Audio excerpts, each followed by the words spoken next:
সুন্দরপুরের SP Monowar Hossain ভয়ার্ত চোখে মুখে নিজের ডেস্কে বসে আছে। তার সামনে বসে আছে নূরে সফা। একটু আগে থানার ওসির সাথে কথা বলে ফোনটা যেই না রাখতে যাবে অমনি ভূতের মতো হাজির হয় এই লোক। কাকতালীয় ব্যাপার হলো লোকটার পরিচয় ওসির কাছ থেকে পেতে না পেতেই সশরীরে হাজির হয়েছে সে। প্রথমে তাকে ঢুকতে দেখে অবাক হয়েছিল এসপি। আপনি? হুট করে তার অফিসে একজন অপরিচিত লোককে ঢুকতে দেখে চমকে উঠে বলেছিল সে। নূরে সফা কথাটা বলেই এসপির সামনে বসে পড়ে। মনোয়ার হোসেন বিস্ময়ে চেয়ে থাকে তার দিকে। আশা করি চিনতে পেরেছেন। আলগোছে ঢোক গিলে চেয়ে থাকে সে। এইমাত্র সুন্দরপুর থানার ওসির কাছ থেকে নূরে সফা নামের একজনের পরিচয় জানতে পেরেছে, আর সেটা মোটেও সুখকর কিছু নয়। ভদ্রলোক নিজের পরিচয় দেবার পরই তাকে প্রধানমন্ত্রীর কার্যালয়ের এক ক্ষমতাধর ব্যক্তির সাথে কথা বলিয়ে দিয়েছে। ক্ষমতাধর ব্যক্তির আদেশটি খুব পরিষ্কার। নূরে সফা নামের ডিবির যে অফিসার সুন্দরপুরে অবস্থান করছে তাকে সব ধরনের সহযোগিতা করতে হবে। এই ক্ষেত্রে কোনো রকম গাফিলতি সহ্য করা হবে না। পরিচয় গোপন রাখার কোনো দরকারই ছিল না। আপনি আরও আগে আমার সঙ্গে দেখা করলে ভালো হতো। টেলিফোনে প্রধানমন্ত্রীর কার্যালয়ের সেই লোকের সাথে কথা শেষ করার পর কয়েক মুহূর্ত চুপ থেকে বলে উঠল মনোয়ার হোসেন। আমি যদি এখানে আসার পরপরই জানতে না পারতাম ওই মুস্কান জুবেরির সাথে আপনাদের এত ভালো খাতির, তাহলে অবশ্যই পরিচয় গোপন রাখতাম না। সফার কথা শুনে এসপি কোনো জবাব দিল না। প্রাইমারি ইনভেস্টিগেশনটা শেষ হবার পর অবশ্যই আপনাদের সাথে যোগাযোগ করতাম, সব খুলে বলতাম, কিন্তু তার আগেই। রুমাল দিয়ে বাম ঠোঁটের কোণ মুছে নিল সে। সেদিকে তাকিয়ে কাচুমাচু খেল এসপি। বেশ ফুলে আছে, বোঝাই যাচ্ছে কেটে গিয়ে রক্তও ঝরেছে। বাম চোখের নিচেও আঘাতের চিহ্ন সুস্পষ্ট। আর এসবই করা হয়েছে তার সরাসরি নির্দেশে। আমি খুবই সরি, লজ্জিত ভঙ্গিতে বলল মনোয়ার হোসেন। মানে আমরা তো গুণাক্ষরেও বুঝতে পারিনি আপনি ডিবি থেকে এসেছেন। ভেবেছিলাম আবারও কেউ ম্যাডামের পেছনে লেগেছে। সফার ভুরু কুচকে গেল। আবারও কেউ পেছনে লেগেছে মানে? না মানে ওই যে ওনার রেস্টুরেন্টের তো অনেক রেপুটেশন, ওনার খাবারগুলোও অসাধারণ। এইসব নিয়ে জেলাস হবার লোক তো কম নেই। অনেকেই আবার ওনার সিক্রেট রেসিপিগুলো সম্পর্কে জানতে চায়। একটু থেমে বলল এসপি। গত বছর এরকম এক পেয়ে ওনার পেছনে লেগেছিল। Secret recipe? বাঁকা হাসি দিয়ে বলল সফা। ওনার অসাধারণ খাবারগুলোর রেসিপি কিন্তু কেউ জানে না, ওগুলো একদম সিক্রেট। রেসিপি আবার সিক্রেট হয় নাকি? আজব কথা। একটু বিরতি দিয়ে বলল সে। আজকাল তো টিভি খুললেই রান্নাবান্নার অনুষ্ঠান দেখা যায়। ওখানে সবাই আগ বাড়িয়ে নিজেদের রেসিপি বলে, একদম ডিটেইল, এমনকি দেখিয়েও দেয়। এই যুগে রেসিপি সিক্রেট রাখার মানে কি? সিক্রেট রেসিপি বলে কিছু আছে বলেও তো মনে হয় না। কি বলেন? এসপিকে খুব আশাহত মনে হলো। এখনো সারা দুনিয়া জানে না কোকাকোলার রেসিপি। আই মিন ওটার ফর্মুলাটা কি। কোকাকোলা কোম্পানি এই ফর্মুলাটা 100 বছরেরও বেশি সময় ধরে সিক্রেট রেখেছে। সফা কিছু বলল না। কথাটা সত্যি, পৃথিবীতে এরকম অনেক খাবারের রেসিপি সিক্রেট। একটু থেমে আবার বলল, বিদেশের কথা বাদ দেন, আমাদের দেশেও কিন্তু এরকম সিক্রেট রেসিপি আছে। সফা জিজ্ঞাসু চোখে তাকালো কেবল। ধরুন ঢাকার হাজি বিরিয়ানি 70 বছর ধরে চলছে, কিন্তু ওটা রান্নার করার ধরন আর এক্সাক্ট রেসিপি এখনো অজানা। ওই মহিলা নিজে কিন্তু সব রান্না করে না, ওগুলো করে তার বেতনভুক্ত বাবুর্চিরা, বলল সফা। চাইলেও সে রেসিপিগুলো সিক্রেট রাখতে পারবে না, নাকি অন্য কোনো উপায় এটা করা হয়? মনোয়ার হোসেন স্থির চোখে চেয়ে রইল। কি বলবে বুঝতে পারল না। একদিক থেকে কথাটাতে যুক্তি আছে, কিন্তু এটাও সত্যি। মুস্কান জুবেরির অপার্থিব খাবারগুলো তার বাবুর্চিরা নকল করতে গিয়েও ব্যর্থ হয়েছে কয়েকবার। দু একজন রবীন্দ্রনাথে কাজ করার পর নিজেরাই রেসিপিগুলো নকল করার চেষ্টা করেছিল, কিন্তু কাজ হয়নি। সেই স্বাদ আর সেই গন্ধ তৈরি করতে ব্যর্থ হয়েছে তারা। এর কারণটাও এসপি জানে।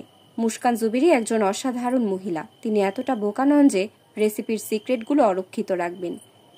সত্যি বলতে প্রতিটি রেসিপি তিনি বাবুর্চিদের কাছে উন্মুক্ত করে দিয়েছেন, কেবল একটা জিনিস বাদে। ওই একটা জিনিসই তার সমস্ত রেসিপিগুলোকে বাঁচিয়ে রেখেছে। প্রতিটি রেসিপির জন্য ভদ্রমহিলা একটি বিশেষ ধরনের সিরাপ আবিষ্কার করেছেন। ওই সিরাপের ফর্মুলা তিনি ছাড়া আর কেউ জানেন না। গত বছর তার এই সিক্রেটটা জানার জন্য যখন এক ফেউ উঠে পড়ে লাগলো, তখন মিসেস জুবেরি নিজের মুখে কথা স্বীকার করেছেন তার কাছে। যা হোক, মুস্কান জুবেরির সিক্রেট রেসিপি নিয়ে আমার কোনো আগ্রহ নেই। এসপিকে চুপ থাকতে দেখে বলল সফা, যদি না আমার ইনভেস্টিগেশনের সাথে সেটা কোনোভাবে কানেক্টেড থাকে। মনোয়ার হোসেন কয়েক মুহূর্ত ভেবে বলল, আপনি যে কেসটা ইনভেস্টিগেট করছেন সেটা কি জানতে পারি? অবশ্যই, আপনাকে তো এখন সবই জানাতে হবে, নইলে আপনার কাছ থেকে হেল্প নেব কিভাবে? আমার পক্ষে যতদূর সম্ভব আমি সাহায্য করব, এ নিয়ে কোনো চিন্তাই করবেন না। থ্যাঙ্কস। আসলে আমার বিশ্বাস করতেও কষ্ট হচ্ছে।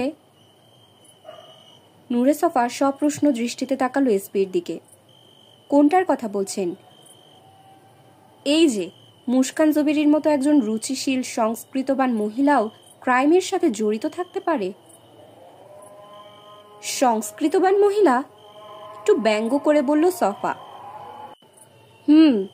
ওনাকে যারা চেনে তারা সবাই এটা জানে, উনি রবীন্দ্রনাথের বিরাট বড় ভক্ত।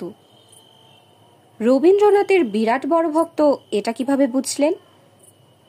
মুচকি হেসে জানতে চাইল ডিবির ইনভেস্টিগেটর। এটা তো খুবই সোজা, ভক্ত না হলে কি কেউ নিজের রেস্টুরেন্টের নাম রবীন্দ্রনাথের নামে রাখবে? আপনি ভুল করছেন, উনি রবীন্দ্রনাথের নামে রেস্টুরেন্টের নাম রাখেননি। উনি রেখেছেন রবীন্দ্রনাথ এখানে কখনো খেতে আসেননি।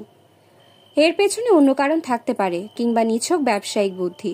অদ্ভুত নাম সহজেই মানুষকে আকর্ষিত করে, বুঝলেন? এসপি কিছু বলল না।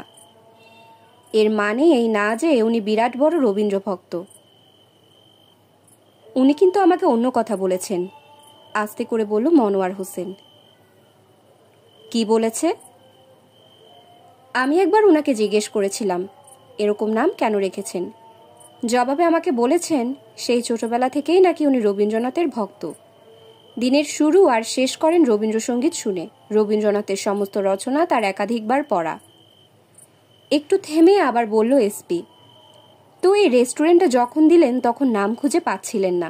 একদিন হঠাৎ করে উনার মনে হলো এই যে তার জাদুকরি রান্না কত শত লোক পরখ করে দেখবে, প্রশংসা করবে, কিন্তু তার প্রিয় ব্যক্তিত্ব রবীন্দ্রনাথ কখনো এসব খেতে আসবেন না এখানে। এই আক্ষেপ থেকেই এমন অদ্ভুত আর সুন্দর নাম রেখেছেন। ভুরু কপালে তুলে বাঁকা হাসি দিল সফা। নাম রাখার আসল কারণটা সে জানে। মহিলা এসব ফালতু কথা বলে বেশ ভালো রহস্যই সৃষ্টি করতে পেরেছে। তার সামনে বসে থাকা পুলিশের উচ্চপদস্থ এক কর্মকর্তা এসব গল্প বিশ্বাস করে বসে আছে। যা হোক, একটা কথা আমি বলে দিচ্ছি, এখন থেকে ওই মহিলার সাথে কোনো রকম যোগাযোগ রাখবেন না। আমি যে তার ব্যাপারে ইনভেস্টিগেট করছি সেটা যেন গুণাক্ষরেও জানতে না পারে। এসপি আলতো করে ঢোক গিলে মাথা নেড়ে সায় দিল। ঠিক আছে, ব্যাপারটা খুব সিরিয়াস কিন্তু। বুঝতে পেরেছি। গুড।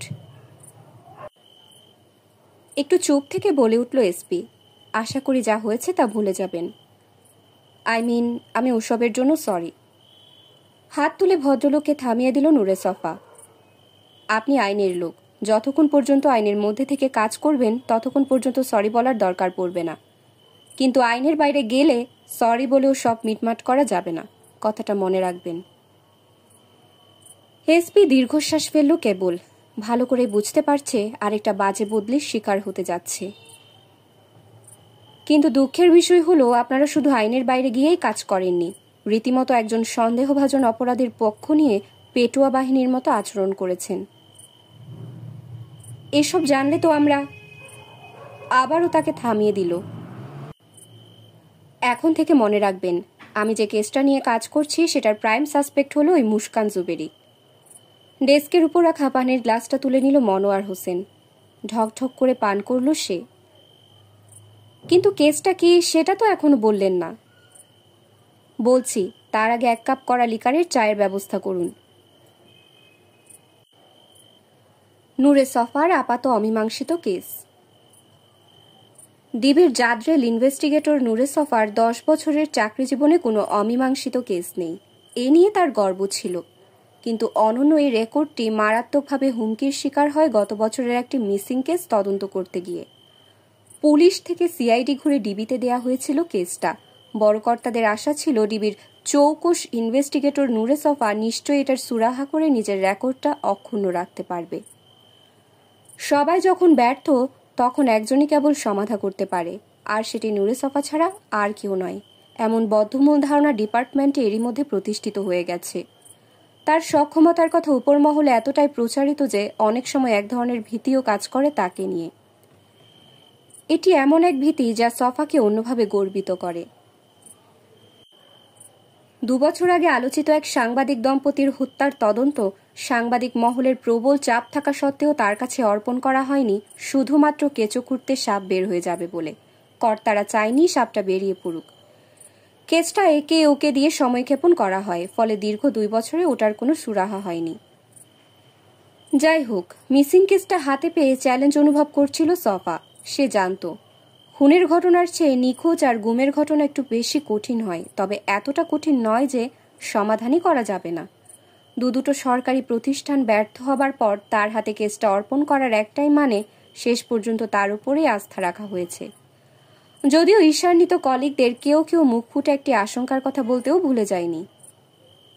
সমাধানের অযোগ্য একটি কেস দেওয়া হয়েছে তার ক্যারিয়ারে ব্যর্থতার কলঙ্ক এঁটে দেওয়ার জন্য। নিশ্চয়ই ঈর্ষাকাতর কোনো উচ্চপদস্থ কর্মকর্তার কুমতলব এটি।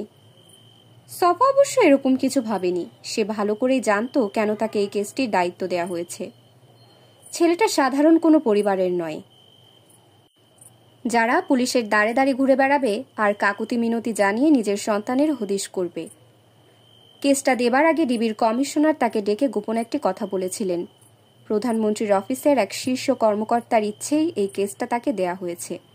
ভিকটিম সেই কর্মকর্তার আপন বড় বোনের ছেলে। সঙ্গত কারণেই ভাগ্নের জন্য মামা বেশ উদ্বিগ্ন। ভাগ্নের পরিণতি কি হয়েছে আর কে এর জন্য দায়ী সেটা জানতে বদ্ধপরিকর ভদ্রলোক। লোকে মুখে সফার সাফল্যের কথা শুনেই তিনি কেসটা ডিবিতে ট্রান্সফার করিয়েছেন আর ব্যক্তিগতভাবে কমিশনারকে অনুরোধ করেছেন তদন্তের দায়িত্বটি যেন অবশ্যই তাকে দেয়া হয়। কেসটা যখন সফার হাতে এলো সে গুণাক্ষরেও বুঝতে পারেনি এটা তাকে কতটা ভোগাবে। 30 বছরের এক স্মার্ট আর কর্পোরেট এক্সিকিউটিভ নিখোঁজ। কথা নেই বার্তা নেই, লোকটা দুনিয়া থেকে উধাও হয়ে গেছে। অফিসের কলিগেরা জানিয়েছে বৃহস্পতিবার 5টার পর কাজ শেষে যথারীতি অফিস থেকে বেরিয়ে যাবার পর তার আর কোনো খবর নেই। সফা বেশ তিক্ততার সাথে দেখতে পেল কেসটার সামান্য অগ্রগতিও করতে পারেনি আগের তদন্তকারীরা, ফলে একেবারে গোড়া থেকে শুরু করতে হয় তাকে। পুলিশ আর সিআইডির একগাদা ফাইল পড়ার পর ফিল্ডে নেমে পড়ে সে। ছেলেটা অবিবাহিত, থাকতো একদম একা অভিজাত এলাকার নির্জন এক ফ্ল্যাটে। আশেপাশের কারোর সাথে কোনো রকম যোগাযোগ রাখত না। বাবা মা ভাই বোন সবাই থাকে কানাডায়। অভিজ্ঞতা থেকে সফা জানতো এরকম অসামাজিক পরিবারহীন লোকজনের ব্যাপারে খোঁজখবর নেওয়াটা খুব কঠিন হয়। ছেলেটার অফিসের কলিগদের সাথে দেখা করেও সুবিধা করতে পারল না সে। নিখোঁজ ছেলেটি মিশুক প্রকৃতির ছিল না। অফিসের যে 2-4 জনের সাথে তার বেশি খাতির তারা গুরুত্বপূর্ণ কিছুই জানাতে পারল না। ওদের কাছ থেকে সামান্যতম ইঙ্গিতও বের করতে পারল না সে। সবাই একই গল্প শোনালো। নিখোঁজ হবার আগে হাসিব অন্য সব দিনের মতোই অফিসের কাজে ডুবেছিল। তারপর কাজ শেষে অফিস থেকে বেরিয়ে যায়। একজন কলিগ তাকে জিজ্ঞেস করেছিল উইকেন্ডে সে কি করবে। মাল্টিপ্লেক্সে হলিউডের একটা নতুন ছবি এসেছে, দেখবে নাকি। সে তাকে জানিয়েছিল ইচ্ছে থাকা সত্ত্বেও ছবিটা দেখতে পারছে না, কারণ শুক্রবার তার একটা দাওয়াত আছে। কিসের দাওয়াত? আত্মীয় স্বজন আর বন্ধু বান্ধবদের সাথে কথা বলেও তার কোনো হদিশ বের করতে পারেনি সফা। ওই দিন ছেলেটার কোনো আত্মীয় এমনকি পরিচিত কারোর কোনো অনুষ্ঠান ছিল না। এটা খোঁজ করতে গিয়ে বরং সে জানতে পেরেছে হাসিব একেবারে অসামাজিক একটি ছেলে। নিকট আত্মীয়ের বিয়েতেও সচরাচর যায় না। অফিস থেকে বাসা, বড়জোর মাঝে মধ্যে সিনেমা দেখা। অফিসের বাইরে তার বন্ধু মহলটিও খুব ছোট, ওদের সাথে নিয়মিত যোগাযোগও রক্ষা করে না। বিদেশে থাকা বাবা মা বিয়ের জন্য বেশ তাড়া দিলেও বিয়ে করতে রাজি হয়নি। সফা ধরে নিয়েছিল হাসিবের সাথে হয়তো কোনো মেয়ের সম্পর্ক আছে, কিন্তু এখানেও আশাহত হতে হয় তাকে। নিখোঁজের পর পুলিশ এবং পরবর্তীকালে সিআইডি তদন্ত করেছে। অনেক লোকের সাক্ষাৎকার নিয়েছে, অনেককে সন্দেহ করে জিজ্ঞাসাবাদও করেছে, কিন্তু কোনো লাভ হয়নি। সফা যখন তৃতীয়বারের মতো এসব লোকজনের সাথে কথা বলতে গেল তখন স্বাভাবিক কারণে সবাই বিরক্তি প্রকাশ করল। একটা কেস নিয়ে পুলিশ বারবার তাদেরকে জিজ্ঞাসাবাদ করবে, এটা কেমন কথা? ফলে সফাকে একটু বেকায়দায় পড়তে হয়। কেসটা হাতে পাবার 1 মাস পরেও সে কিছুই করতে পারেনি। ব্যাপারটা তার জন্য রীতিমতো হতাশার ছিল। এরকম সাদামাটা কেস নিয়ে যে বিপাকে পড়বে সেটা একদমই ধারণা করতে পারেনি। সারাদিন অফিস করে রাতে বাড়িতে গিয়েও প্রচুর কাগজপত্র তথ্য ঘাটাঘাটি করতে শুরু করে। প্রায় কয়েকশো পৃষ্ঠার কাগজে লোকজনের ইন্টারভিউয়ের কপি, হাসিবের বিভিন্ন সময়ের ছবি, ক্রেডিট কার্ডের মানি ট্রানজাকশন, ব্যাংকের কাগজ, তার ঘর থেকে পাওয়া নানান ধরনের দলিল দস্তাবেজ, রিসিট, এরকম কাগজের স্তূপে ডুবে গিয়েও সামান্যতম ক্লু বের করা যায়নি। 1.5 মাসের মাথায় তার বস ডিটেকটিভ ব্রাঞ্চের কমিশনার নিজের হতাশা প্রকাশ করে সফাকে স্পষ্ট জানিয়ে দিলেন, শুধু তিনি নিজে নন, ছেলেটার মামা প্রধানমন্ত্রীর অফিসের ওই ক্ষমতাবান কর্মকর্তাও তদন্তের এমন বেহাল দশা দেখে অসন্তুষ্ট। সফা তার চাকরি জীবনে প্রথমবারের মতো বসের রুম থেকে মাথা নিচু করে বের হয়ে আসে। নিরস্ত্র সৈনিকের চেয়েও বেশি অসহায়, ক্লু আর এভিডেন্স ছাড়া একজন ইনভেস্টিগেটর। অবশ্য তার বস দয়া করে সম্ভবত সফার অনন্য কীর্তি অক্ষুণ্ণ রাখার সুযোগ দেবার জন্য তাকে আরও 1 মাসের সময় বাড়িয়ে দেয়। ওই দিন রাতে বাসায় ফিরে গেলেও সারা রাত তার ঘুম আসেনি। হাসিবের মতো একজন যুবক হঠাৎ করে কোথায় হারিয়ে যাবে? সে তো কোনো দুর্ঘটনায় পড়ে মারা যায়নি। পুলিশ বহু আগে এটা খতিয়ে দেখেছে। খারাপ কোনো লোকের পাল্লায় পড়ে কিডন্যাপও হয়নি। তাকে জিম্মি করে টাকা দাবি করার মতো ঘটনাও ঘটেনি। তার ফিলোসফার অ্যান্ড গাইড KS খান ঢাকার বাইরে অন্য একটা কেস নিয়ে ভীষণ ব্যস্ত। বলা নেই কোয়া নেই, এক সজ্জন ব্যক্তির ফ্ল্যাটে কোত্থেকে যেন লাশ এসে হাজির। অজ্ঞাত মৃত লোকটি ফ্ল্যাটে কিভাবে ঢুকলো, কিভাবে খুন হলো, সে ব্যাপারে সামান্যতম ক্লুও খুঁজে পায়নি পুলিশ। ফলে যা হবার তাই হয়েছে। তদন্তকারী কর্মকর্তা হালে পানি না পেয়ে KS খানের দ্বারস্থ হয়। পুলিশ আর ডিবির প্রায় সবাই কোনো কেসে সুবিধা করতে না পারলে মিস্টার খানের শরণাপন্ন হয়। ভদ্রলোকও কাউকে না করতে পারেন না। অবশেষে সফাও তাই করে, কিন্তু বেচারা কক্সবাজারে গিয়ে জ্বরে পড়ে গেছিল। জ্বরের ঘরেই তার কাছ থেকে কেসটার ব্যাপারে সংক্ষেপে সব শুনে বলেন, আগের তদন্তকারীরা নিশ্চয়ই কোনো ভুল করেছে, আর সেই ভুলটা তাদের কাজের মধ্যে লুকিয়ে আছে। চল ভাষায় স্বভাবসুলভ ভঙ্গিতে তিনি আরও বলেন, নুরে সফা, একটা কথা মনে রাখবেন, যে মাটিতে আছাড় খাইবেন সে মাটি থাইকাই আপনারই উঠতে হইব। KS খান তাকে আশ্বস্ত করে বলেছেন কক্সবাজার থেকে ঢাকায় ফিরে তিনি কেসটা দেখবেন। এই ফাঁকে সফা যেন আগের তদন্তের কিছু ভুল ত্রুটি খুঁজে বের করে। পরদিনই ছুটি নিয়ে নেয় সে। সারাদিন পড়ে থাকে নিজের ঘরে। কেসের যত কাগজপত্র আছে সবকিছুতে আবার চোখ বুলাতে শুরু করে। লোকজনের ইন্টারভিউ, ভাষ্য সব আরেকবার পড়তে শুরু করলো গভীর মনোযোগের সাথে। আগের ফাইলে থাকা হাসিবের কিছু ছবি পুঙ্খানুপুঙ্খভাবে দেখে গেল, আর এটা করতে গিয়ে একটা বিষয় তার মাথায় এলো। আগের তদন্তকারীরা কি হাসিবের ঘনিষ্ঠ কারোর সাক্ষাৎকার বাদ দিয়েছে? হাসিবের সাথে তার কলিগ আর বন্ধুবান্ধবদের কিছু ছবিতে চোখ বুলাতে গিয়ে সে চেক করে দেখল এদের মধ্যে কার কার সাথে আগের তদন্তকারী অফিসাররা কথা বলেছে। কাগজপত্র ঘেটে সে নিশ্চিত হলো পুলিশ আর CID একটি ছেলের ইন্টারভিউ নেয়নি, কিন্তু হাসিবের সাথে বেশ কিছু ছবিতে ওই কলিগকে অন্তরঙ্গ অবস্থায় দেখা গেছে। অথচ তার কোনো ভাষ্য পুলিশ কিংবা CID নেয়নি কেন? পরদিন সকালে নিজের মোটরসাইকেলে করে ওই কলিগের সাথে কথা বলার জন্য হাসিবের অফিসে চলে যায় সফা। ওই কলিগের সাথে কথা বলার সময় সে জানতে চায় হাসিবের কি কোথাও যাবার প্ল্যান ছিল। এরকম কিছু কি সে ওই দিন বলেছিল? না, এরকম কোনো কথা হাসিব তাকে বলেনি। কথাটা শুনে সফা হতাশ হয়েছিল, কিন্তু পরক্ষণেই ছেলেটা জানায়, তবে নিখোঁজ হবার দিন হাসিব ওর কাছে জানতে চেয়েছিল ভালো কোনো ট্যাক্সি ক্যাব কোম্পানির নাম্বার দিতে পারবে কিনা। Taxi cab? হ্যাঁ, হাসিবকে সে গ্রিনল্যান্ড ক্যাব কোম্পানির নাম্বারটা দিয়ে জানতে চেয়েছিল ক্যাব দিয়েও কি করবে। জবাবে ভিকটিম বলেছে সন্ধ্যার পর এক আত্মীয়কে এয়ারপোর্ট থেকে রিসিভ করতে হবে। সফা উত্তেজনায় টকবক করতে শুরু করে। হাসিব তার ঘনিষ্ঠ কলিগকে বলেছে এক আত্মীয়কে এয়ারপোর্ট থেকে রিসিভ করতে হবে, অথচ অন্য এক কলিগকে সে বলেছিল শুক্রবারে একটা বিয়ের দাওয়াত আছে। অসঙ্গতি। হাসিব কেন এরকম মিথ্যে বলল? তার নিকটজনেরা জানিয়েছে কোনো আত্মীয়কে এয়ারপোর্ট থেকে রিসিভ করার মতো ঘটনার কথা কারো জানা নেই। হুট করে এরকম ক্লু পেয়ে নড়ে চড়ে বসল সে। হাসিব মিথ্যা বলেছে। কেন বলেছে? কিছু একটা লুকানোর জন্য। অবশ্যই। সেটা কি? সফা জানত জবাবটা পাওয়া যাবে ওই ট্যাক্সিক্যাব কোম্পানির কাছ থেকে। সঙ্গে সঙ্গে সে চলে যায় ট্যাক্সিক্যাব কোম্পানিতে। এক মুহূর্ত দেরি করার মতো মানসিক অবস্থায় ছিল না। হাসিব ঠিক কোন দিন কত তারিখে আনুমানিক কয়টার দিকে ফোন করেছিল সেটা জেনে নিয়েছিল ওই ঘনিষ্ঠ কলিগের কাছ থেকে। ট্যাক্সিক্যাব কোম্পানি প্রথমে গাইগুই করলেও সফার চাপাচাপিতে বাধ্য হয়ে পুরনো রেকর্ড ঘেটে দেখে, কিন্তু কয়েক মাসের পুরনো বলে ওই দিনের কোনো রেকর্ড সংরক্ষিত করা ছিল না। সফাইতে হতাশ না হয়ে অন্যভাবে চেষ্টা করে। ওই দিন গ্রিনল্যান্ড ক্যাম্প কোম্পানিতে কয়টি ক্যাব পথে ছিল, সেগুলোর ড্রাইভার ছিল কারা? কোম্পানি থেকে জানতে পারে ওই দিন ক্যাবের সংখ্যা ছিল 31টি।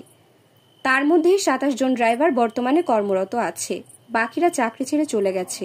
কোথায় গেছে সে সম্পর্কে তারা কিছু জানে না। সফা এরপর 3 দিন ধরে ওই 27 জন ড্রাইভারকে ইন্টারভিউ করে যায়। হাসিবের একটি সাম্প্রতিক ছবি দেখিয়ে জানতে চায় এই লোককে তাদের মধ্যে কেউ প্যাসেঞ্জার হিসেবে পেয়েছিল কিনা। তৃতীয় দিনে এক তরুণ ড্রাইভার হাসিবের ছবি দেখে জানায় সম্ভবত লোকটাকে সে চিনতে পেরেছে। আগ্রহী হয়ে ওঠে সফা। ড্রাইভার বলে ঢাকার গুলশানের একটি অফিস থেকে প্যাসেঞ্জারকে তুলেছিল। টেলিফোন করে ক্যাবটা বুকিং দেয়া হয়। ঠিক তখনই নূরে সফা বুঝে গেছিল এটাই সেই ড্রাইভার যে হাসিবকে তার গন্তব্যে পৌঁছে দিয়েছিল। কিন্তু গন্তব্যটা কোথায় ছিল সেটা কি ড্রাইভারের মনে আছে? প্রশ্নটা করার আগে সফা আশঙ্কা করেছিল সম্ভবত অনেকদিন আগের ঘটনা বলে ড্রাইভারের পক্ষে গন্তব্যের কথাটা মনে নাও থাকতে পারে। এটাই তো স্বাভাবিক। কিন্তু তাকে চমকে দিয়ে ওই ক্যাব চালক জানায় তার স্পষ্ট মনে আছে ওই প্যাসেঞ্জারকে কোথায় নামিয়ে দিয়েছিল। কথাটা শুনে সফা যার পরনায় বিস্মিত হয়, কিন্তু সে নিশ্চিত হতে পারছিল না ক্যাব চালক কিভাবে এটা মনে রাখতে পারল। ঠিক তখনই চালক তাকে ভড়কে দিয়ে আরেকটি তথ্য দেয়। হাসিবকে ওখানে পৌঁছে দেবার মাস 2 আগে আরেকজন প্যাসেঞ্জারকে একই জায়গায় একই রেস্টুরেন্টে নামিয়ে দিয়েছিল সে। রেস্টুরেন্টটির অদ্ভুত নাম আর 2 জন প্যাসেঞ্জারকে একই গন্তব্যে পৌঁছে দেওয়ার কারণেই এতদিন পরও ওই জায়গাটা ক্যাব চালকের মনে আছে। সুন্দরপুরে ওখানকার সড়কের পাশে একটি রেস্টুরেন্টে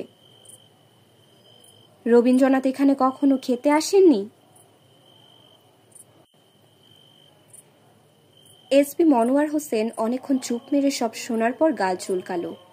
এরই মধ্যে চা দিয়ে আপ্যায়ন করা হয়েছে সফাকে। চায়ের কাপে পরপর কয়েক চুমুক দিয়ে শেষ করে রেখে দিল সে। এসপি আরও আগেই নিচের কাপ খালি করেছে। সফা এতক্ষণ এক নাগারে কথা বলছিল বলে চায়ে খুব কমই চুমুক দিতে পেরেছে। বুঝলাম ওই 2 জন নিখোঁজ ব্যক্তি ঢাকা থেকে রবীন্দ্রনাথে এসেছিল। সুন্দরপুরের এসপি যথেষ্ট নরম কণ্ঠে বলল, কিন্তু তার মানে তো এই নয় ওদের নিখোঁজের সাথে মিসেস জুবেরি জড়িত। 2 জন মানুষ একই গন্তব্যে আসার পর নিখোঁজ হয়ে যাওয়াটা কি খুব বেশি কাকতালীয় হয়ে যায় না? সফা পাল্টা জানতে চাইল। তা ঠিক। এসপি থুতনি চুলকালো।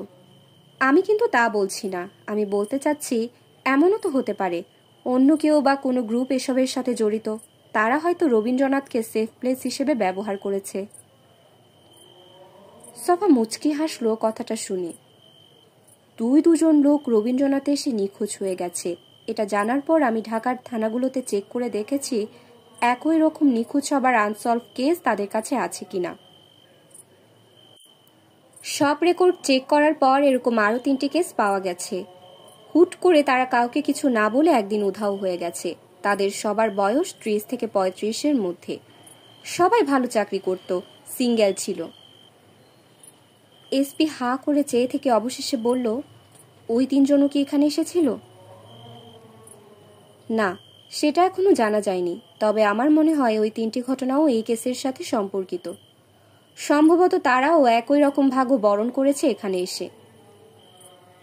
কি রকম? আশা করি সেটা খুব জলদিই জানতে পারবো। এমন কি হতে পারে না? নরম কণ্ঠে বলল এসপি। সংঘবদ্ধ একটি গ্রুপ এসবের সাথে জড়িত। ওরা হয়তো এখানেই এই সুন্দরপুরে অপারেট করে। যুক্তির খাতিরে যদি বলেন তাহলে এটা অবশ্যই হতে পারে। এসপি নিজের হাইপোথিসিস বলতে উৎসাহী হয়ে উঠল। অনেকটা ছিনতাইকারীদের মতো আর কি। তারা একটা জায়গা বেছে নেয় নিরাপদে ছিনতাইয়ের জন্য।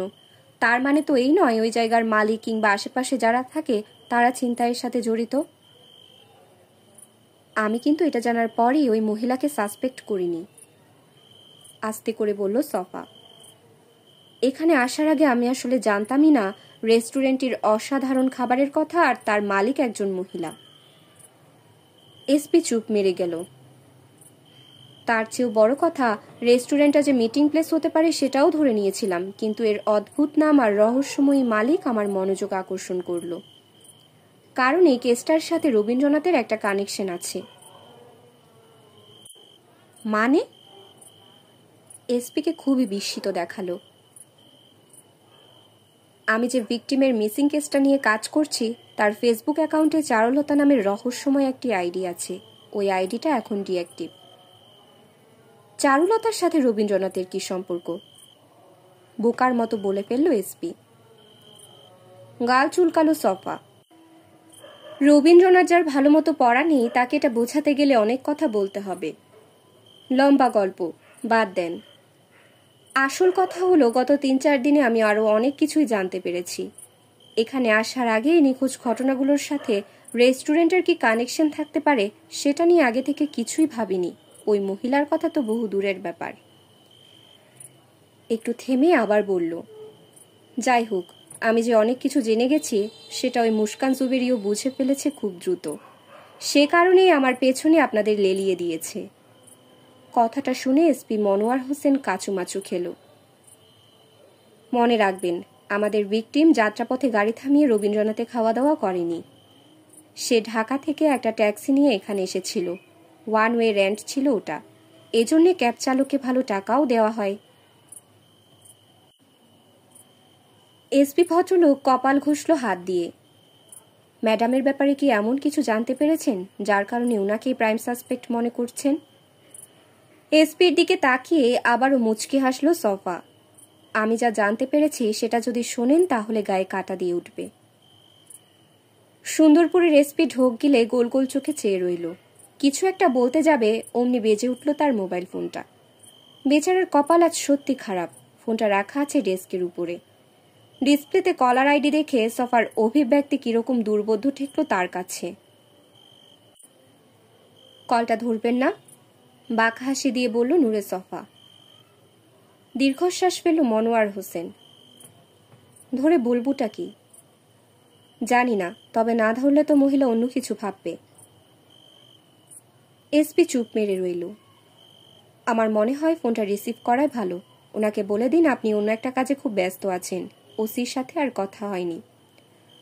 সন্ধ্যার দিকে ফোন করে জানাবেন। আশা করি তখন আর ফোন করার দরকার হবে না। ফোনের রিং বন্ধ হয়ে গেল। আরেকবার যদি করে তাহলে বলবো। এখন কল ব্যাক করে এটা বলা ঠিক হবে না। আমি তো খুব বিজি আছি, তাই না? আপনি একটু পরই ওনাকে কল ব্যাক করে কথাগুলো বলবেন। মাথা নেড়ে সায় দিল এসপি মনোয়ার হোসেন। তার সামনে যে লোক বসে আছে তার সাথে দ্বিমত প্রকাশ করলে বিপদ বাড়বে বই কমবে না। এরই মধ্যে যথেষ্ট বিপাকে পড়ে গেছে। এই নূরে সফা প্রধানমন্ত্রীর কার্যালয়ের ক্ষমতা বলে এখন ছড়ি ঘোরাচ্ছে তার উপর। এর সাথে তাল মিলিয়ে না চললে বিপদ। একে চটানো হবে ক্যারিয়ার সুইসাইড করার শামিল। প্রধানমন্ত্রীর কার্যালয়ের ক্ষমতাধর ব্যক্তি স্বয়ং আইজি সাহেবকে দিয়ে ফোন করিয়েছেন। কপাল ভালো থাকলে হয়তো সুন্দরপুর থেকে ভুরুঙ্গামারি কিংবা খাগড়াছড়িতে বদলি নাও হতে পারে। আমাদের এমপি সাহেব কিন্তু ইন্টারফেয়ার করতে পারেন। আই মিন, মিসেস জুবেরির সাথে ওনার বেশ ভালো সম্পর্ক। উনি যদি ব্যাপারটা এমপিকে। হাত তুলে এসপিকে থামিয়ে দিল সফা। এমপি আসাদুল্লাহকে নিয়ে চিন্তা করবেন না। উপযুক্ত জায়গা থেকে ওনার লাগাম টেনে ধরা হবে। এসপি চুপ মেরে গেল। কথাটার মানে বুঝতে আর বাকি নেই। আপনার সাথে যে মিসেস জুবেরির দারুণ খাতির এটা আমার কাজে ভালোই সাহায্য করবে। মনোয়ার হোসেনকে চুপ থাকতে দেখে বলল সফা। না, আসলে তেমন খাতির নেই, কাচুমাচু খেলো ভদ্রলোক। ওই আমাদের এমপির কারণে একটু যোগাযোগ রাখতাম আর কি। মাথা নেড়ে সায় দিল সে। এখন বলুন, ঢাকা থেকে কেউ কি ওই মহিলার সাথে দেখা করতে আসে এখানে? এসপি বুঝতে পারল না কি বলবে, তবে সফাকে সহযোগিতা না করার কথা এই মুহূর্তে চিন্তাও করতে পারছে না। ডাক্তার আসকার ইবনে সাইদ নামের কেউ কি এখানে আসে? মনোয়ার হোসেন বুঝতে পারল এই লোকের কাছে সত্যিটা না বলে এখন আর উপায় নেই। আমার জানা মতে কেবল উনিই আসেন, আর কারোর কথা আমার জানা নেই। মুচকি হাসল ডিবির ইনভেস্টিগেটর। তার সহকারী ঠিকই বলেছে। অরিয়েন্ট হাসপাতালের অনেকের সাথে কথা বলে জানা গেছে হাসপাতালের একাংশের মালিক এবং স্বনামখ্যাত চিকিৎসক ডাক্তার আসকার ইবনে সাইদের সঙ্গে মুস্কান সোহেলির বেশ সুসম্পর্ক ছিল। আর এখন এসপি বলছে ওই ডাক্তারই কেবলমাত্র সুন্দরপুরে আসে।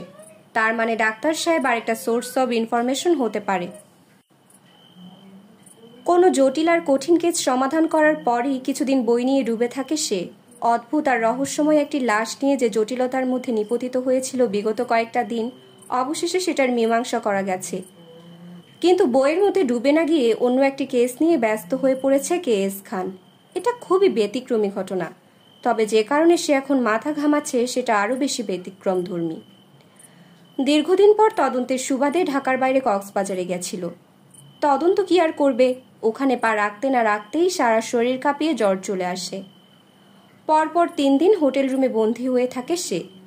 বেলকুনি থেকে সমুদ্র দেখা ছাড়া আর কিছুই করতে পারেনি। তার ছাত্র আমিরুল অবশ্য যথাসাধ্য সেবা করেছে তার।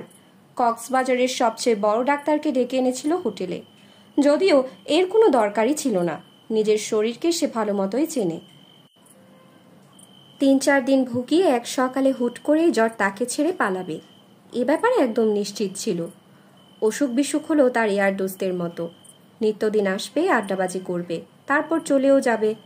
স্ত্রী সন্তানের মতো জীবনের সাথে পুরোপুরি জড়িয়ে থাকবে না। তো 3 দিন পর জ্বরটা ঠিক উধাও হয়ে গেল। সেও দেরি না করে নেমে পড়ল কাজে, কারণ জ্বরের ঘরেই তার মাথায় ক্লুবিহীন কেসগুলোর সমাধান চলে আসে চট করে। এই অদ্ভুত কাণ্ডটি বারবার ঘটে তার সাথে। সেদিক থেকে দেখলে কোনো কেসের জটিলতম সময়ে তার জ্বর চলে এলে মনে মনে আশান্বিতই হয়ে ওঠে সে। হঠাৎ সম্বিত ফিরে পেতেই দেখতে পেল তার সামনের টেবিলে 1 কাপ চা ধোয়া ছাড়ছে। একটু আগে আইনস্টাইনকে চা দিতে বলেছিল। কাপটা তুলে নিয়ে লম্বা করে চুমুক দিল। তার প্রিয় পাত্র নূরে সফা একটা কেস নিয়ে হিমশিম খাচ্ছে। একজন মানুষের নিখোঁজ হবার ঘটনা তদন্ত করতে গিয়ে সে আবিষ্কার করেছে সত্যিকারের নিখোঁজের সংখ্যা 5 জনের নিচে হবে না। এই 5 জনের মধ্যে কমপক্ষে 2 জনের শেষ গন্তব্য কোথায় ছিল সেটা বের করতে সক্ষম হয়েছে সে। উত্তরবঙ্গের একটি মফস্বল শহর সুন্দরপুরে রবীন্দ্রনাথ এখানে কখনো খেতে আসেননির মতো অদ্ভুত নামের একটি রেস্টুরেন্টের সন্ধান পাওয়া গেছে। রেস্টুরেন্টটির মালিক মুস্কান জুবেরি সম্পর্কে এ পর্যন্ত যেসব তথ্য সফা জানতে পেরেছে তাতে মনে হচ্ছে নিখোঁজ ঘটনাটির মতোই মহিলাও কম রহস্যময়ী নয়, কিন্তু তার নিজের কৌতূহল হচ্ছে অন্য একজনকে নিয়ে। সফা এখন যেখানে আছে সেই সুন্দরপুরে নাকি এমন এক গোরখোদক রয়েছে যে মানুষ মারা যাবার আগেই টের পেয়ে যায়। অনেক সময়ই দেখা যায় নিজ উদ্যোগে সে কবর খুঁড়ছে, আর তার পরপরই শোনা যায় ওই গ্রামে একজন মারা গেছে। নূরে সফা তাকে অল্প বিস্তর যেটুকু বলেছে তাতে দেখা যাচ্ছে রহস্যময় গোরখোদক বয়সে তরুণ, বিয়ে শাদী করেনি এখন পর্যন্ত। কবরস্থানের ভেতরে ছোট্ট একটা কুঁড়ে ঘরে থাকে। ওখানকার অনেকেই মনে করে এই গোরখোদক ছেলেটি কামেল কেউ হবে। তার অবশ্য তেমন কিছু মনে হচ্ছে না। সে হলো যুক্তির মানুষ। গালগল্প আর অতিপ্রাকৃত কিছুতে কোনো কালেই তার বিশ্বাস ছিল না। সবকিছুই যুক্তি দিয়ে বিচার করে সে নিশ্চিত গোরখোদকের এমন অদ্ভুত আচরণের পেছনে বাস্তবসম্মত কারণ রয়েছে, আর সেই কারণটা যতক্ষণ না বের করতে পারছে ততক্ষণ তার স্বস্তি নেই। সফা তাকে আরও বলেছে এই ছেলেটাকে মুস্কান জুবেরির বাড়ির নির্জন জায়গায় কবর খুঁড়ে কিছু মাটি চাপা দিতেও দেখেছে সে। ওই সময় রহস্যময় মহিলা উপস্থিত ছিল তখন। সব মিলিয়ে কৌতূহলোদ্দীপক একটি ঘটনা, আর এটা নিয়ে ভাবতে ভাবতে হুট করেই তার মাথায় একটা সম্ভাবনা উকি দিয়েছে। এটা হতে পারে অ্যাডভান্স কবর খোঁড়ার সম্ভাব্য যৌক্তিক ব্যাখ্যা, তবে তার জন্য কিছু জরুরি তথ্য জানা দরকার। এজন্য নূরে সফাকে ফোন করে বলে দিতে হবে। আপনি রাইতে কি খাইবেন? আইনস্টাইনের কথায় ফিরে তাকালো কেএসকে। রুটি, চায়ে চুমুক দিয়ে সংক্ষেপে জানালো সে। আরে রুটির লগে কি খাইবেন ওইটা জিগাইছি। ও, একটু ভাবলো কেএস খান। তর যেইটা ভালো লাগে নিয়ে আয়। কলিজার ভুনা নিয়ে আসুম? ছেলেটার দিকে তাকালো, তার চোখে মুখে কেমন হাসি হাসি ভাব। বুঝতে পারল আজ রাতে কলিজার ভুনাই খেতে হবে, নইলে এই আইনস্টাইন সুগভীর এক আক্ষেপ নিয়ে ঘুমাতে যাবে। ঠিক আছে, কলিজার ভুনাই নিয়ে আয়। হাসি মুখে ঘর থেকে চলে গেল ছেলেটা।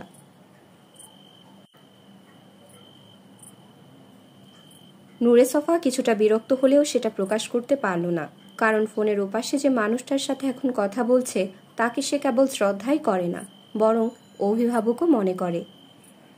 এই মানুষটার সাথে তার বেশ মিল। তাদের দুজনের একটাই সমস্যা, নিজেদের নাম।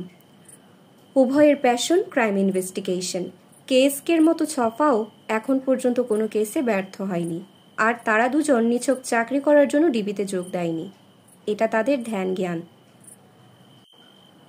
নূরে সফা, আপনি দেখবেন ওই আন্ডারটেকার পোলাটা যেসব অ্যাডভান্স কবর খুঁজছে ওইগুলোর আশেপাশে কি আছে। বুঝতে পারছেন আমার কথা? জি স্যার, নূরে সফা জবাব দিল। একটু আগে কেএস খানকে সে ফোন করেছিল জরুরি একটা প্রয়োজনে, অথচ মিস্টার খান মুস্কান জুবেরির ব্যাপারে আগ্রহ না দেখিয়ে উৎসুক হয়ে পড়েছে গোরখোদক ফালুর ব্যাপারে।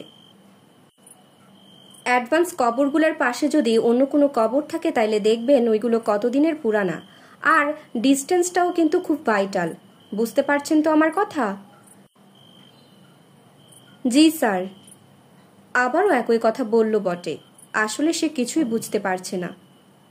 ডিস্টেন্স মানে কিসের ডিস্টেন্স স্যার?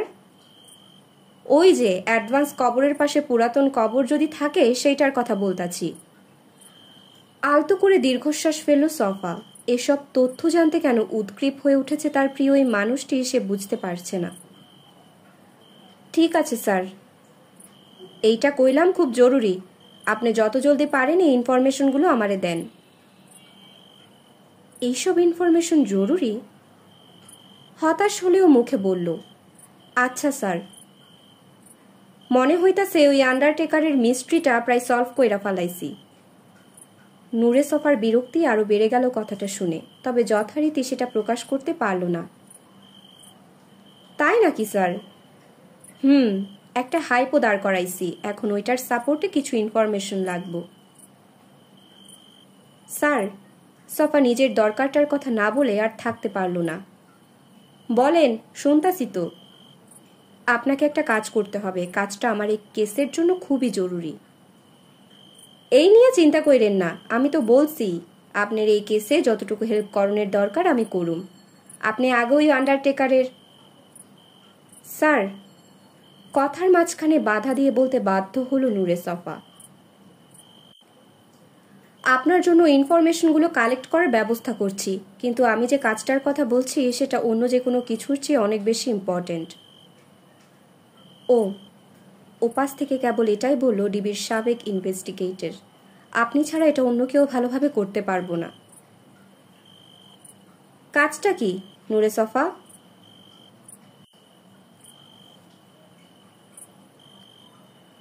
আতর আলীর সিনা যতটা চওড়া ছিল তার চেয়েও বেশি চওড়া হয়ে গেছে।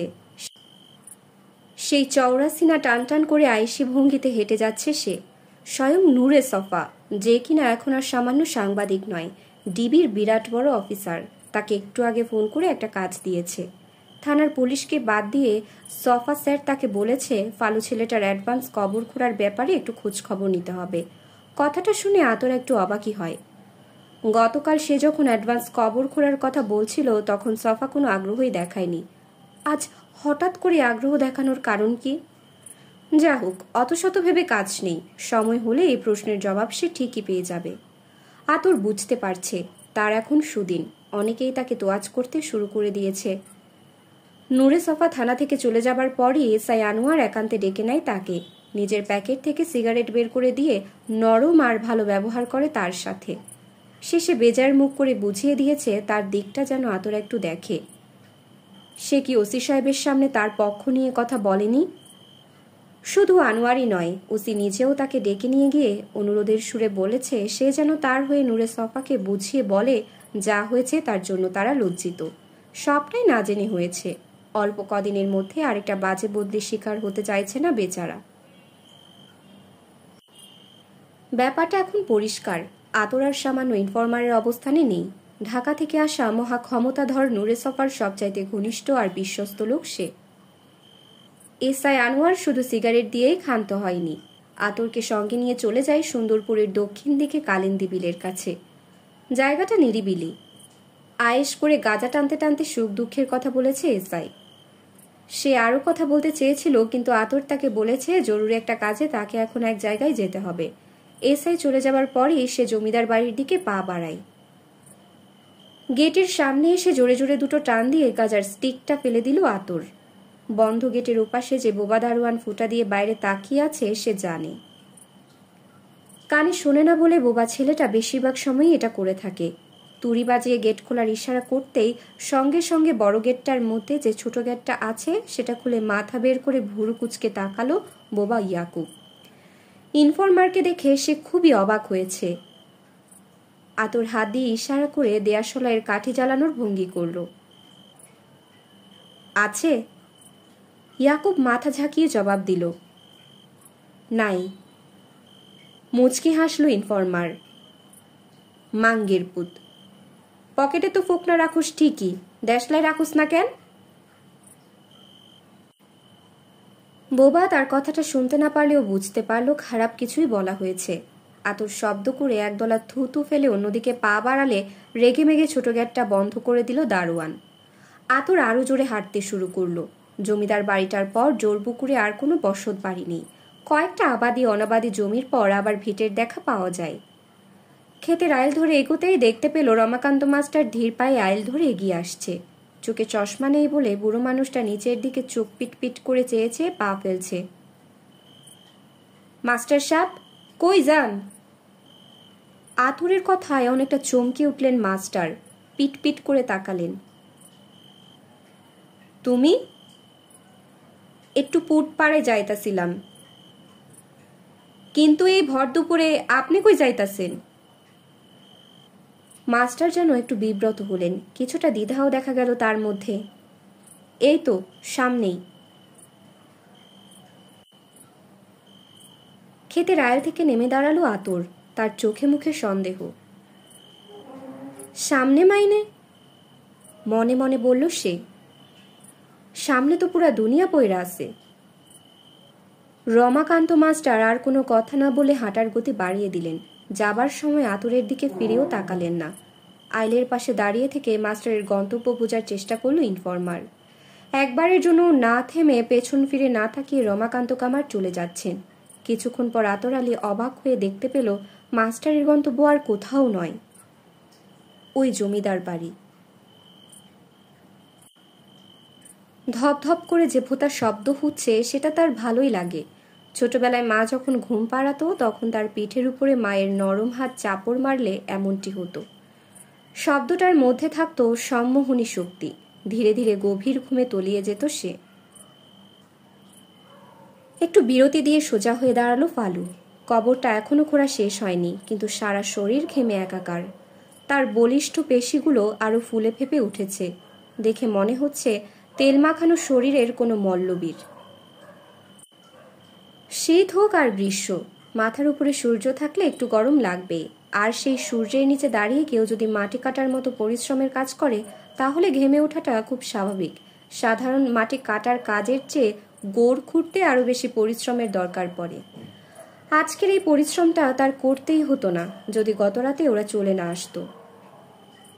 যা হোক, সদ্য খোঁড়া কবরের দিকে তাকালো সে। 3.5 হাত গভীর করে মাটি খুঁড়তে হবে, একটুও বেশ কম করার উপায় নেই। এরই মধ্যে 3 হাত খোঁড়া হয়ে গেছে, আর অল্প একটু খুঁড়লে কাজ শেষ হয়ে যাবে। কপালের ঘামগুলো ডান হাতের আঙুল দিয়ে কেচে ফেলে দিল। তাকে একটু দ্রুত করতে হবে। জোহরের আজান দিয়ে দিয়েছে। নামাজ শেষ হলে জানাজা, আর জানাজা শেষ হলে গোর। উপর হয়ে আবারও কাজে নেমে পড়ল সে। বেতের টুকরিটা কবরের জমিনে রেখে দিয়েছে। কোদাল দিয়ে মাটি তুলে ওটা ভরাট করে কবরের বাইরে ফেলছে। সদ্য কবরটার একপাশে জমে আছে আলগা মাটির স্তূপ। ফালু কাজে ডুবে যেতেই আবারও সেই শব্দটা ফিরে এলো। শব্দটার সম্মোহনী শক্তি সবসময়ের মতোই আবারও তাকে কাজের মধ্যে ডুবিয়ে দিল। কার কবর খুঁড়তাছোস? কবরের নিচ থেকে মুখ তুলে তাকালো ফালু। আতরকে দেখে অবিশ্বাসে চেয়ে রইল কয়েক মুহূর্ত। দুহাত পেছনে রেখে দাঁড়িয়ে আছে। ইতরটার ভাব দেখে মনে হচ্ছে গ্রাম পঞ্চায়েতের প্রধান সে। আবার কেটাই মরছে? কেউ না, তিক্ত মুখে জবাব দিল ফালু। কথাটা শুনে রেগেমেগে তাকালো ইনফরমার। আবারও তুই ফাইজলামি শুরু করছোস? পাইছোস কি? নিজেরে কি মনে করস? তুই কবর খুঁদলেই মানুষ মরব? ফালু মুখ তুলে স্থির চোখে চেয়ে রইল কবরের পাশে দাঁড়িয়ে থাকা লোকটির দিকে। এতই যখন জানোস তই ক না, আইস ক্যাটাই মরব? গোরখুদু কিছুই বলল না। গতরাতে এই বদমাসটা অন্য একজনকে সাথে নিয়ে তার কাছে বাগড়া দিয়েছিল। হুট করে চলে এসেছিল ওরা। সে ভাবেও নি এত রাতে কবরস্থানে কেউ চলে আসতে পারে। রাগে ফালুর গা জ্বলে যাচ্ছে। অবশেষে রাগ দমাতে না পেরে বলে উঠল, তুই মরবি, আর আমি নিজ হাতে তোরে এইখানে গোড় দিমু। কথাটা শুনে আতরের বুক ধরফর করে উঠল। হারামজাদা এসব কি বলছে? ওর সাহস তো কম নয়, আবার তুই তোকারিও করছে। রাগে কাঁপতে শুরু করলো সে। চেঁচিয়ে বলল, ওই হারামির বাচ্চা, মুখ সামলাইয়া কথা কইবি। তুই আমারে চিনোস না? তোরে চিনুম না কেন? তুই হইলে বিবিসি, সব খবর থাকে তোর কাছে। ঠিক কইছোস, চেঁচিয়ে উঠল আতর। আমার কাছে সব খবর থাকে। তুই তোর ঘরের চৌকির নিচে কি রাখোস না রাখোস তাও আমি জানি। কথাটা শুনে ভুরু কুচকে চেয়ে রইল গোরখোদক। সে দেখতে পেল পেছন থেকে একটা হাত বের করে আনলো আতর। তার সেই হাতে মানুষের পায়ের সবচেয়ে বড় একটি হাড়। তোর ঘরের খাটের নিচে এইসব জিনিস রাখা দিছোস কেন? কাহিনী কি? ফালু রাগে ফুঁসতে লাগলো। এই বদমাসটা তার ঘরে ঢুকে কাপড়ে মুড়িয়ে রাখা কঙ্কাল দেখে ফেলেছে। প্রমাণ হিসেবে সঙ্গে করে আবার একটা হাড়ও নিয়ে এসেছে। কি জবান বন্ধ হইয়া গেল নাকি? মনে করছোস মুখ বন্ধ রাখলে আমি কিছু বুঝবার পারুম না? দেখ না তোর কি হয়, সব বন্ধ হইয়া যাইব। হোগার কাপড় মাথায় তুইলা দৌড়াবি তুই। রাগে জোরে জোরে নিঃশ্বাস নিতে লাগলো ফালু। কোদাল আর টুকরিটা নিয়ে কবর থেকে উঠে এলো। দাঁড়ালো আতরের মুখোমুখি। তুই কি কইবার চাস? তোর অ্যাডভান্স কবর খুদার গোমর ফাঁস হইয়া যায় বলে ফালু। খাটের নিচে কি রাখছো সব এখন যায় না গেছি। ওই ব্যাটির লগে তোর কি কাম তাও গোপন থাকবো না। চোখ মুখ কুচকে চেয়ে রইল গোরখোদক। কাল রাইত ওই ডাইনির বাড়িতে কেন গেছিলি? ওইখানে তোর কি কাম? ওই স্যাদার মধ্যে তুই কি করতে যাস? ফালু এবার বুঝতে পারল কাল রাতে যে লোকটাকে ধাওয়া দিয়েছিল সে আর কেউ না, তার সামনে দাঁড়িয়ে থাকা এই বদমাস। ওইখানে কি করতে যায় জানতে চাস? নাটকীয় ভঙ্গিতে বলল সে। অভিজ্ঞ ইনফরমার খুব দ্রুত বুঝে গেল গোরখোদকের আগ্রাসী মনোভাব। ছেলেটা কিছু করার আগেই সে হাড়টা দিয়ে বাড়ি মারার চেষ্টা করল, কিন্তু তাকে একদম অপ্রস্তুত করে দিয়ে হাড়টা ধরে ফেলল ফালু। অন্য হাতে খামচে ধরল তার শার্টের কলার। একটা মোচড় মেরে হাড়টা তার হাত থেকে ছাড়িয়ে নিয়ে আতরের বাম কানে আঘাত করে বসল। টলে গেল ইনফরমার। তারপর দু হাতে কলারটা ধরে এক হ্যাচকাটানি সদ্য খোঁড়া কবরে ফেলে দিল তাকে। একটা আর্তচিৎকার দিল আতর। ঘটনার আকস্মিকতায় ভেবাচাকা খেয়ে গেছে সে। কবরের গর্তের মধ্যে পড়ে ব্যথায় কুকিয়ে উঠল। মাথাটা ভো ভো করে ঘুরছে বলে ধাতস্থ হতে পারল না। যেই না উঠে দাঁড়াবে অমনি ফালু তার মাথায় আরেকটা আঘাত করে বসল। আতরের মনে হলো তার মাথায় যেন আকাশ ভেঙে পড়েছে। কোকিয়ে উঠল সে। ঝাপসা হয়ে এলো দৃষ্টি। তারপরে টের পেল তার উপরে চাকচাক মাটি এসে পড়ছে। আমারে মাটি চাপা দিতাছে। আতঙ্কের সাথেই ভাবনাটা পেয়ে বসলো তাকে। দুঃস্বপ্নের কথাটা মনে পড়ে যেতেই বুকে হাতুড়ি পেটা শুরু হয়ে গেল। বাঁচাও, বাঁচাও, সমস্ত শক্তি দিয়ে চিৎকার করে বলতে লাগলো সে। তার চোখে মুখে মাটির চাক এসে পড়াতে ঠিক মতো তাকাতে পারছে না। দু হাতে চোখ ডলতে লাগলো। চোখের মধ্যে মাটির গুঁড়ো ঢুকে গেছে বলে কিছু দেখতে পাচ্ছে না। শুয়োরের বাচ্চা! এত দ্রুত মাটি এসে পড়ছে যে আতর আর কথা বলতে পারল না। চোখে দেখতে না পেলেও উঠে দাঁড়ানোর চেষ্টা করতেই আবারও শক্ত কিছু দিয়ে আঘাত করা হলো মাথায়। চিত হয়ে পড়ে গেল সে। মরার উপরে খাড়ার ঘায়ের মতো আরো কিছু বড় বড় মাটির চাকা এসে পড়তে লাগলো তার উপরে। চোখে কিছুই দেখতে পাচ্ছে না। দুহাত দিয়ে মাথাটা শক্ত করে ধরে রাখলো। প্রচণ্ড ব্যথায় মরে যাচ্ছে সে। মাটির চাকাগুলো উপর থেকে দ্রুত গতিতে পড়ছে। আলগা মাটির স্তূপের নিচে তলিয়ে যাচ্ছে সে। ঠিক তখনই দূর থেকে একটা শব্দ তার কানে যেতেই হাত পা অসাড় হয়ে এলো। সমবেত কণ্ঠে একদল লোক কোনো সূরা পড়ছে। তার জানাজা পড়ছে ওরা। সে নিশ্চিত হতে পারল না। বহুকাল আগেই নামাজ কালাম ছেড়েছে। কোন সূরা কখন পড়া হয় সে জানে না। পরক্ষণেই মনে হলো মুর্দার আত্মার মাগফিরাত কামনা করার জন্য লাশের চারপাশে থাকা লোকজন এরকম সূরা পড়ে। আতর টের পেল তার দম বন্ধ হয়ে আসছে। জ্ঞান হারানোর আগে শুধু একটা কথাই বলতে পারল, বাঁচাও, বাঁচাও। কিন্তু সে নিশ্চিত হতে পারল না শব্দটা আদৌ তার মুখ দিয়ে বের হয়েছে কিনা। আর কোনো শব্দ বের হওয়ার আগেই সে তলিয়ে গেল গভীর অন্ধকারে।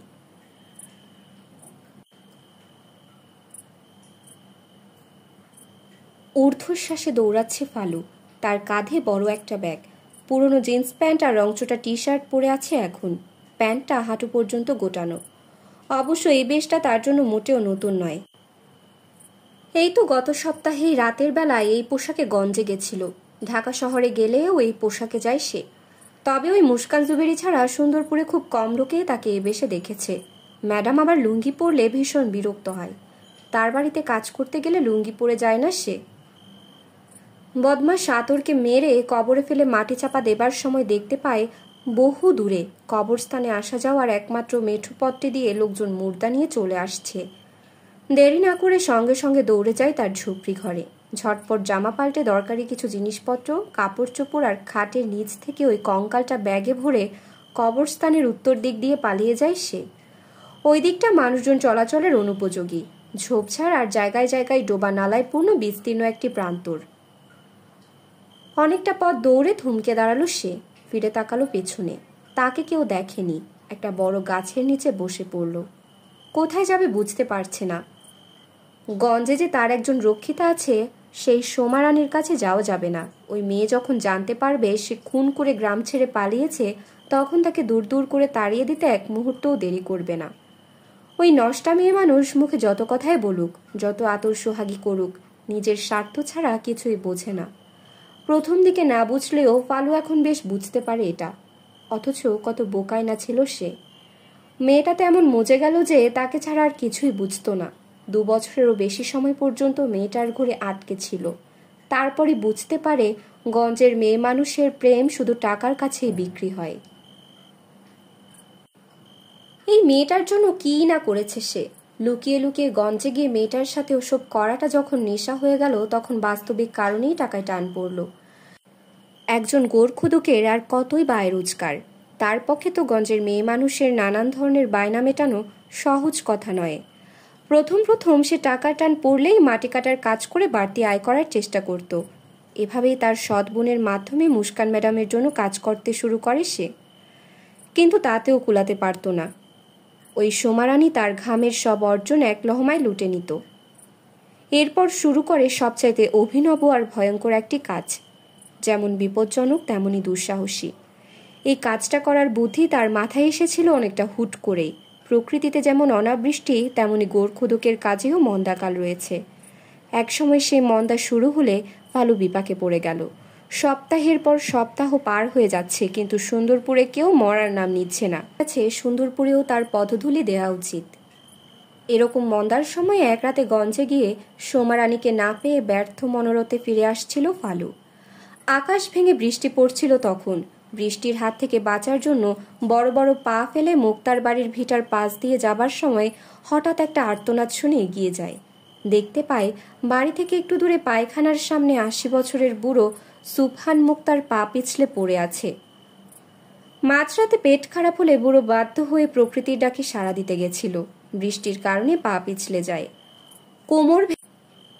কোমর ভেঙে বুড়ো অস্ফুট স্বরে গুঙানি দিলেও বাড়ির ঘুমন্ত মানুষজনের ঘুম ভাঙানোর পক্ষে যথেষ্ট ছিল না সেটা। ফালু প্রথমে ধরাশায়ী বুড়োকে মাটি থেকে তুলতেই গেছিল, কিন্তু মুহূর্তেই তার সিদ্ধান্ত বদলে যায়।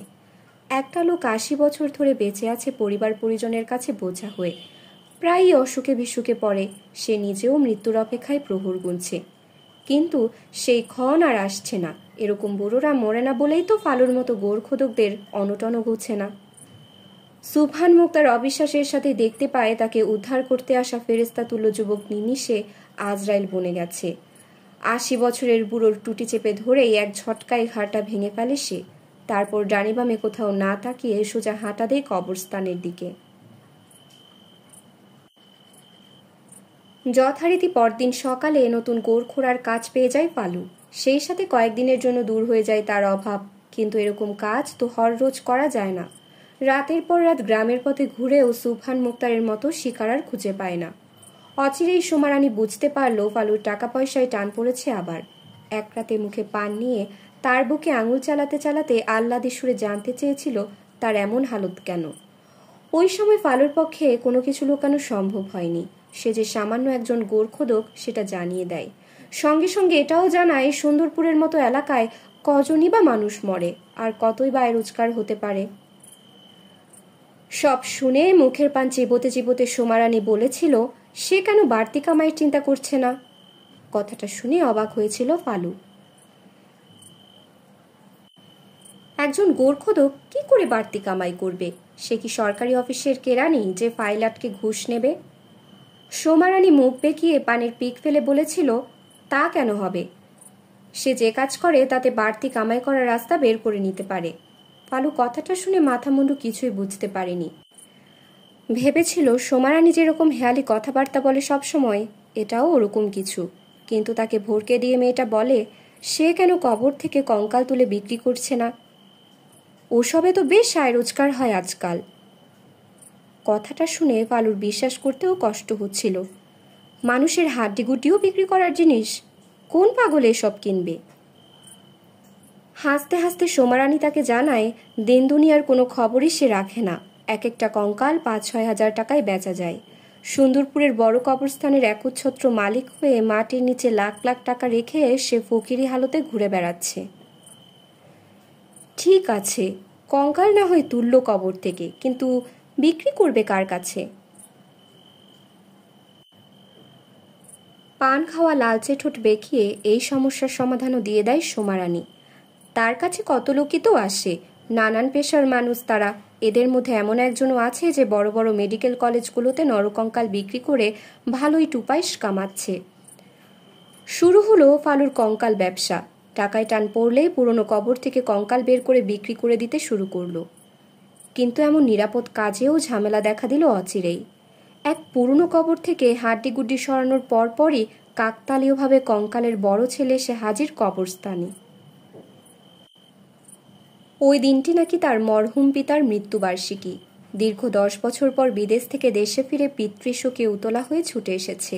এখন মৃত্যুবার্ষিকী উপলক্ষে বাবার কবরে আগরবাতি জ্বালাবে, ফাতেহা পাঠ করবে। কিন্তু এ কি অবস্থা তার পিতার কবরের! এ তো মাটির গর্ত, ভেতরে কিছুই নেই। ফালুর পক্ষে ওই সময় জুৎসই জবাব দেওয়া সম্ভব ছিল না, কিন্তু মরহুমের বড় ছেলের সঙ্গে আসা এক বয়স্ক আত্মীয় বাঁচিয়ে দেয় তাকে। পুরনো কবর, নিশ্চয়ই শেয়াল খাটাস গর্ত করে ঢুকে হাড্ডিগুড্ডি নিয়ে সটকে পড়েছে।